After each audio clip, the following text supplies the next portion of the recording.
వారు నిరుత్సాహపడకుండుటకు ఎల్లప్పుడూ ప్రార్థన చేయవలెనని యేసు వారికి ఒక ఉపమానమును ఇట్లు చెప్పెను.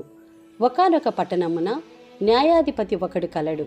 అతడు దేవుడని భయపడెడు, మానవులను లక్ష్యపెట్టడు. అచ్చట ఒక వితంతువు ఉండెను. ఆమె అతని వద్దకు వచ్చి, నాకు న్యాయము చేకూర్చుము, నా ప్రత్యర్థి నుండి కాపాడుము అని తరచుగా చెప్పుకొనుచుండెడిది. అతడు కొన్నాళ్ళు ఆమె మొరను తిరస్కరించెను. కానీ అతడు, నేను దేవునికి భయపడను, ఏ ఒక్కరిని గౌరవింపను.